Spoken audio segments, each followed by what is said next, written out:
FTP நேயர்களுக்கு வணக்கம். தொடர்ந்து அதிமுகவில் எழுகின்ற பல்வேறு விதமான சலசலப்புகளை பற்றி பேசி வருகிறோம். இருந்த போதிலும் எடப்பாடி பழனிசாமி அவர்கள் தன்னுடைய சுற்றுப்பயணத்தை தமிழகம் முழுக்க செஞ்சுட்டு வராரு.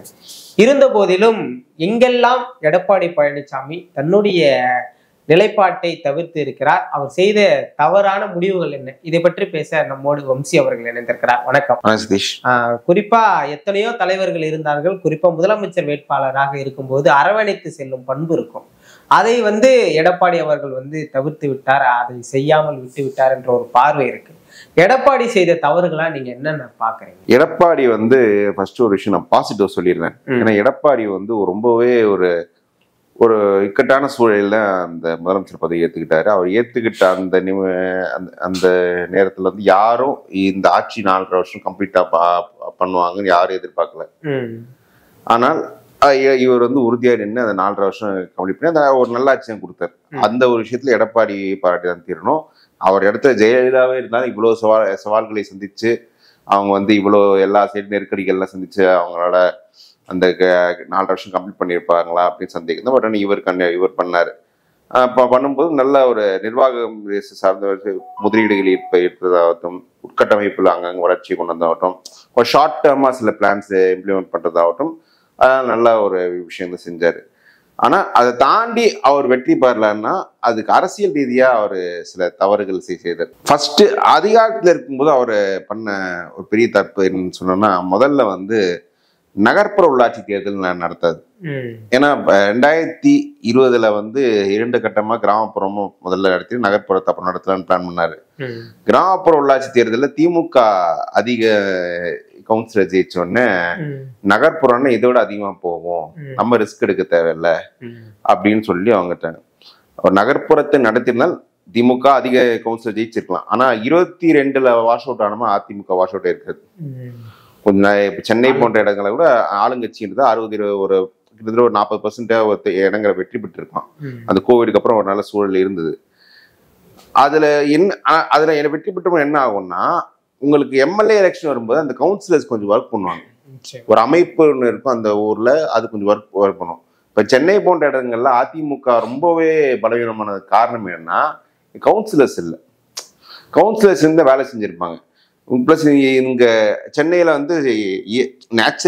இயல்பாகவே அதிமுக அமைப்பு ரொம்ப கம்மி, பலவீன அமைப்பு தான். அவங்களுக்கு பாசிட்டிவ் ஓட்ஸ் பெருசா இல்லாத இடங்கள கவுன்சிலர்ஸ் இல்லாததால ஒரு பெரிய பின்னடைவா இருக்கு. கோயம்புத்தூர் போன்ற இடங்கள்ல அவங்க பாசிட்டிவ் ஓட்ஸ் இருக்கிறதால அவங்களால அந்த ஸ்ட்ரக்சர்லேயே ஓட்டு எடுக்க முடியுது. திமுகல கோயம்புத்தூர்ல கவுன்சிலர்ஸ் இல்லாத திமுக வெற்றி பெற முடியல, வாஷ் அவுட் ஆகுது திமுக. அங்க சென்னையில திமுக பாசிட்டிவ் ஓட்டு இருக்கு, ஸ்ட்ரக்சர் இருக்கு, இங்க தப்பிச்சிடுறாங்க.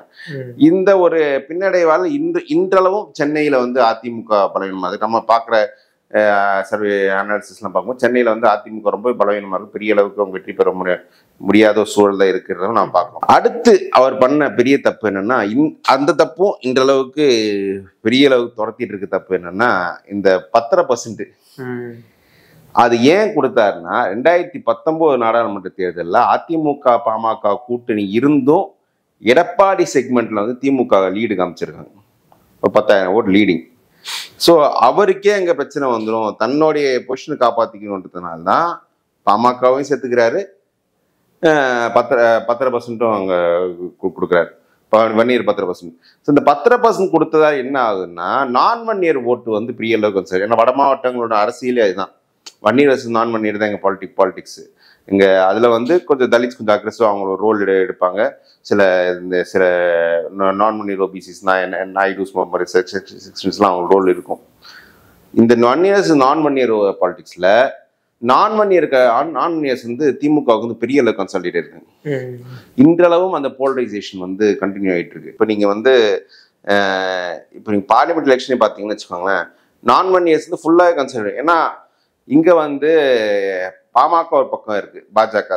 பாஜக என்டிஏக்கு வன்னியர் ஓட்டு போக, திமுக அதிமுக சைடு 10% கொடுத்ததால இது பாமக விழுந்த ஓட்டு கூட ஒரு செக்ஷன் அதிமுக விழுந்துருச்சு. நான் வன்னியர் மொத்தமா கன்சாலிடேட் ஆகுது. இப்ப நாளைக்கே சட்டமன்ற தேர்தலில் அதிமுக பாமக கூட்டணி அமைந்தால் திரும்பவும் இதே போலரைசேஷன் தான் ஆகும். ஏன்னா உள்ளுக்குள்ள வந்து 10% அதிமுக வந்து திரும்ப கொடுத்துருவாங்க. 10 அந்த வன்னியர் மத்தியில் அது ஸ்ட்ராங்கா இருக்கும். அவங்க கொஞ்சம் அக்ரஸ் கிராமப்புறங்களை பார்த்து நல்லா இது நல்லா பரப்பிட்டு இருப்பாங்க. 10% நம்ம கிடைக்க போகுதுன்னு. பதிலுக்கு வந்து திமுகவோட 2ஆம் கட்ட நிர்வாகி, மாவட்ட லெவலில் நிர்வாகிகள் அவங்களும் கிராமமா போயிட்டு 10% வேணாம்னா எங்களுக்கு ஓட்டு போடுங்க அப்படின்னு சொல்லி அவங்க ஒரு நைட்டு வைப்பாங்க. இதுல வந்து பெரிய அளவுக்கு இந்த போலரைசேஷன்ல இன்றும் இருக்க மாட்டேங்கும். இது நடக்கும் எடப்பாடிக்கு தெரியும். தெரிஞ்சும் ஏன் பாமக போறாருன்னா, அவருக்கு பாமகவோட போனா சேலத்துல அதிமுக திடுமாறும். நம்ம தானே பார்த்தோம். திமுக அதிமுக பாமக தனித்தனி என்னன்னா சேலத்தில் திமுக பெரிய ஃபைட்டு கொடுக்கும். எடப்பாடியிலே ஒரு நல்ல கேண்டிடேட் போட்டு எடப்பாடி சிக்க வைக்கலாம். அதை தவிர்க்கிறது பாமக வேணும்னு நினைப்பாரு. பாமக போனா இந்த ப்ரொஜெக்ஷன் வந்துடும். அடுத்து அவர் சரி இது ஆட்சியில் இருக்கும்போது பண்ண தப்பு, அதிகாரம் முடிஞ்சிருச்சு. பன்னீர்செல்வம் மாதிரி ஒரு ஹார்ம்லெஸ் பொலிட்டிஷியன் வந்து நம்ம எங்கேயுமே பார்க்க முடியாது. ஜெயலலிதா ஏன் அவர் பதவியை கொடுத்தாங்கன்னு இது வரைக்கும் உள்ள பல பேர் ஏன் புரிஞ்சுக்க மாட்டேங்கன்னா, அவங்களுக்கு தெரியும் அவர் வந்து அந்த பொசிஷனுக்கு ஏற்ற பாலிடிக்ஸ் பண்ண மாட்டாரு, நம்ம கிட்ட அந்த பதவி கரெக்டாக திரும்ப கொடுத்துருவார் நம்பிக்கையில் தான் இங்கேயோ இந்த பன்னீர்செல்வம் ஃபர்ஸ்ட் டைம். அப்போ 2001 அவர் ஃபர்ஸ்ட் டைம் எம்எல்ஏ. அப்போ தேடிய போகணும்னு அவங்களோட ஜட்ஜ்மெண்ட் அப்படி இருக்கு.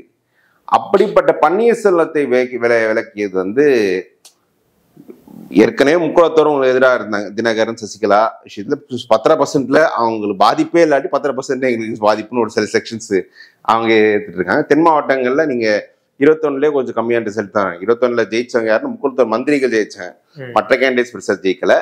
டெல்டால ஃபுல்லா அகேன்ஸ்டா போயிடுச்சு.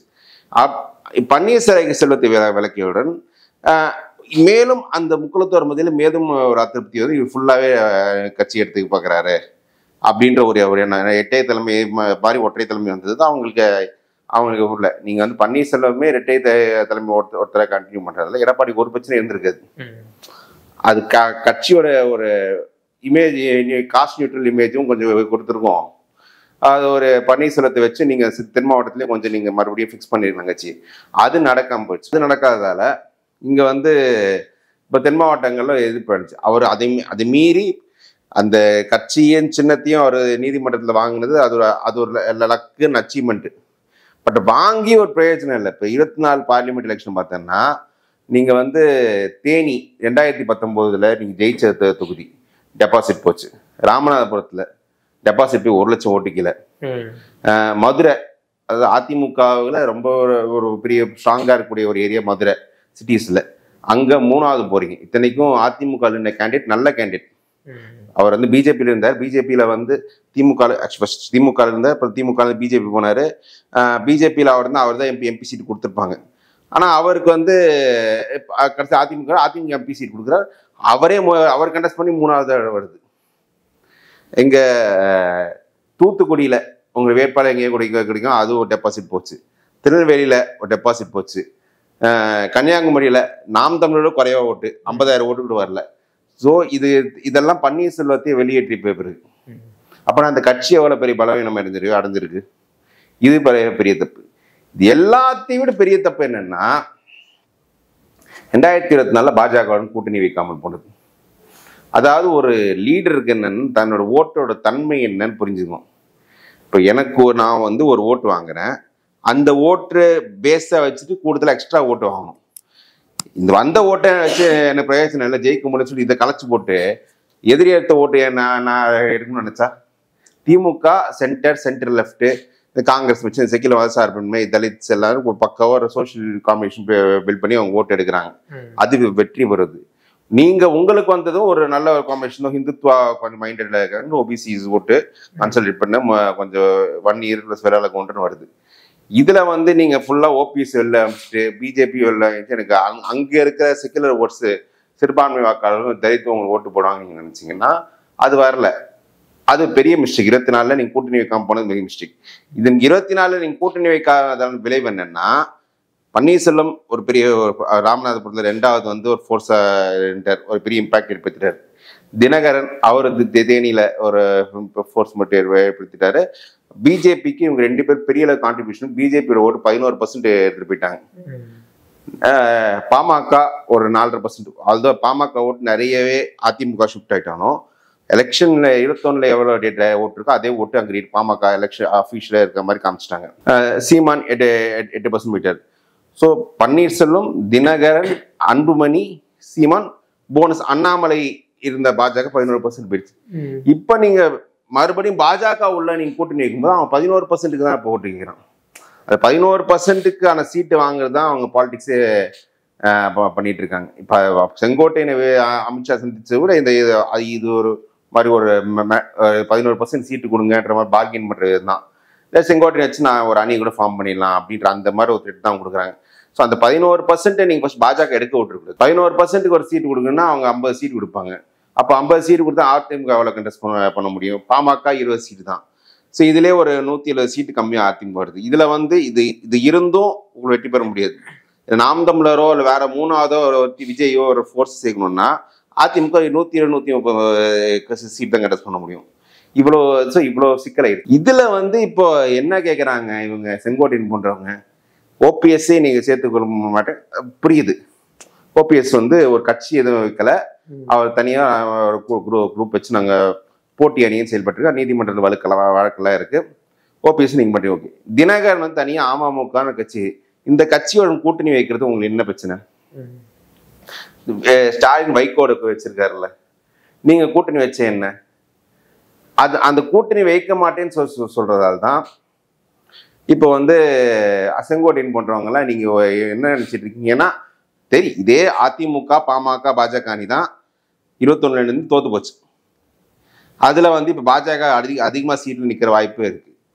மறுபடியும் இந்த அணி எப்படி ஜெயிக்கும்? ஸோ நம்ம அணியை ஸ்ட்ரெங்தன் பண்ணதும் இப்போ வாய்ப்பு இல்லை. தினகரனை சேர்த்துக்கோங்க, நம்ம அந்த பழைய ஃபோர்ஸ் வச்சு முக்குளத்தூர் ஓட்டு அப்போ தென் மாவட்டத்திலேயே டெல்டா நிற்கும் சொல்றாங்க. அது சேர்த்துக்க மாட்டேன்னு நிற்கிறாரு. ஏன்னா தினகரன் உள்ள அவரோட ஈகோ இருக்கும். இது இவ்வளவு பிரச்சனைகள் செய்ததால் தான் இப்போ எடப்பாடி இந்த மாதிரி பொசிஷன்ல மாட்டி முடிக்கிறாரு. நீங்க இந்த தென் மாவட்டத்துல எடப்பாடிக்கான முடிவுகள் எவ்வளவு தவறா போனதை பத்தி சொன்னீங்க. அங்க கூட தலித் வாக்குகள் பெரிய அளவுல எடப்பாடிக்கு கை கொடுக்கலன்னு சொன்னீங்க. ஆனா இப்பொழுது அண்மையில எடப்பாடி அவர்கள் மதுரை ஏர்போர்ட்டுக்கு முத்துராமலிங்கர் அவருடைய பெயரை சூட்டணும் அப்படின்னு சொல்லியிருக்காரு. இதுவும் ஒரு ஸ்ட்ராட்டஜியா நீங்க பாக்குறீங்க? இது ஸ்ட்ராட்டஜி பதட்டத்தை சொல்றது. இது எதனால செங்கோட்டையின் ஆதரவு முக்குளத்தூர் ஏரியால போஸ்ட் ஓட்ட ஆரம்பிச்சிட்டாங்க.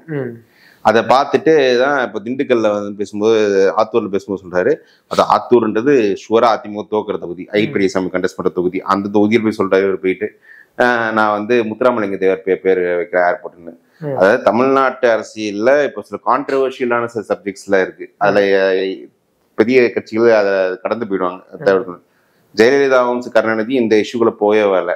ஏன்னா மதுரை ஏர்போர்ட் நேமிங் விஷயத்துல முத்துராமலிங்க தேவர் பேர் வைக்கணும்னு இவங்க குளத்தூர் சமுதாயம் கேக்குது. தேவேந்திர குலவேளாளர் சமுதாயம் எங்களுக்கு இமானுவேல் சேகரனார் பேர் வைக்கணும். நாங்க அந்த மதுரை ஏர்போர்ட் கட்டப்பட்டதே ஒரு சில தலித் வில்லேஜஸ் அங்க இருந்தது. எங்க இடத்துல நீங்க கட்டிருக்கீங்க, நீங்க தேவேந்திர இமானுவேல் சேகரனார் பேர் வைக்கணும்னு அவங்க கேட்கறாங்க. எங்க மதுரைனாலே முத்துராமலிங்க தேவர் பேர் தான், தேவர் பேர் வைக்கணும்னு நினைக்கிறாங்க. இந்த பிரச்சனையே வேணான்றதுனால ஜெயலலிதா கருணாநிதி இந்த விஷயத்துல அமைதியா இருந்தாங்க. அதுவுமே கவுண்டர் பாலிடிக்ஸா மாறுமே இப்போ. சரி, மாறும். எப்பன்னா இப்ப பிஜேபி போன்ற கட்சி இந்த போலரைசேஷன் கேம் எப்படி ஆடுவாங்கன்னா, எனக்கு இதுல வர்ற ஓட்டு, லாபமா வர்ற ஓட்டு ஃபுல்லா எனக்கு வந்துடணும், எதிராக வர ஓட்டு பிரிக்கட்டும்னு. இவங்களுக்கு இந்த லாபம் பேர் வைக்கிறதாலே இப்ப முக்குளத்தூர் சமுதாயம் ஒரு ஆதரவு தெரிவிக்குமான்ற சந்தேகம் தான். அவங்களுக்கு தெளிவா இருக்காங்க. ஏன்னா இவரு எதுக்கு பண்றாரு தெரியும். ஏன்னா சசிகலாவை ட்ரீட் பண்ணது எப்படி, ஓபிஎஸ்சி ட்ரீட் பண்ணது எப்படி, தினகரனை ட்ரீட் பண்ணது எப்படின்னு.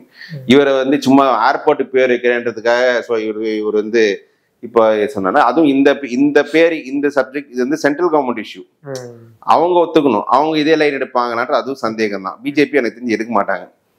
ஸோ அவங்க இதெல்லாம் தெரியும். ஸோ அவங்க பெருசா ஆதரவு தெரிவிக்கல. எதிர்த்தரப்பு இவங்க அக்ரெசிவா இருப்பேன். ஏன்னா இது நம்ம பார்க்கும்போது ராமநாதபுரம் போன்ற தொகுதியில ஓபிஎஸ் நிற்கும் போது போலரைசேஷன் தேவேந்திர குலவேளாளர் சமுதாயம் திமுக பெருசு கன்சல்டேட் இருக்காங்க. ஸோ ஓபிஎஸ் நாளைக்கு ஒருவேளை திமுக பக்கம் போனா அவங்க அந்த சமுதாயம் பின்னாடி கன்சாலிடேட் ஒரு வாய்ப்பு இருக்கு. ஆனா இந்த அறிவிப்பு மூலமா அந்த வாய்ப்பு எல்லாம் போயிடுச்சு.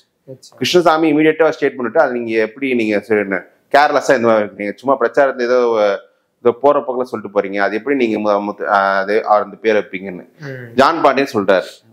கிருஷ்ணசாமி உங்களோட கூட்டணி இருந்தாரு, அவரே சொல்றாருன்னா அப்பன்னா இந்த எதிர்ப்பு உங்களுக்கு பரவலா வர ஆரம்பிச்சுன்னு. அது மட்டும் இல்ல, அவங்க வந்து இமான் சேகரோட மகள் எழுதிய கடிதம் சொல்லிட்டு அங்க எல்லா வாட்ஸ்அப் குரூப்லயும் பரவிட்டு இருக்கு. இப்பெல்லாம் இந்த காஸ்ட் விஷயத்துல ரொம்பவே அவேர்னஸ் அதிகமாயிருச்சு. அவங்க யங்ஸ்டர்ஸ் கொஞ்சம் அலர்ட்டா இருக்காங்க.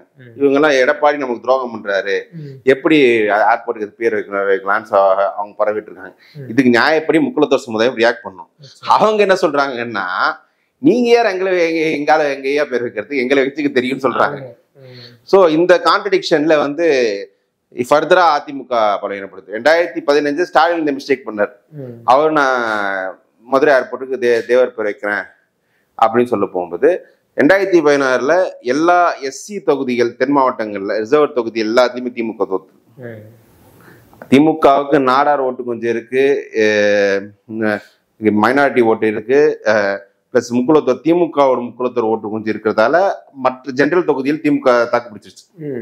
இவருக்கு நாடார் ஓட்டும் கிடையாது, மைனாரிட்டி ஓட்டும் கிடையாது, முக்குலத்தோர் ஓட்டு சரியா வராது. இப்ப எஸ்சி ஓட்டு வரலன்னா இப்படி வந்து இங்க தாக்கு பிடிப்பாரு. இப்படித்தான் இருக்கு செய்யற அரசியல்லாம். இதுவரை எடப்பாடி பழனிசாமி அவர்கள் செய்த தவறுகளை எல்லாம் மிக தெளிவா சொன்னீங்க. 2026 தேர்தலுக்கு இன்னும் 7 மாதங்களே உள்ளது.